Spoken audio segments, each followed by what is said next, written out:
کیا آپ جانتے ہیں قرآن نے 1400 سال پہلے اوریجن آف لائف یعنی زندگی کی شروعات کا ذکر واٹر سے کیا تھا؟ سورۃ الانبیاء آیت 30 وَجَعَلْنَا مِنَ الْمَاءِ كُلَّ شَيْءٍ حَيٍّ ترجمہ، اور ہم نے ہر جاندار چیز کو پانی سے پیدا کیا۔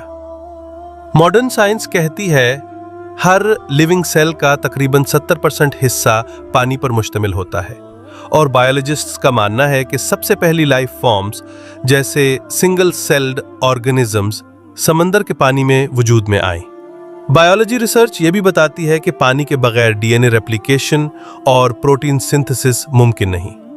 یعنی جو فیکٹ آج سائنس نے ڈسکور کیا وہ اللہ تعالیٰ نے ہمیں 1400 سال پہلے قرآن میں بتا دیا تھا۔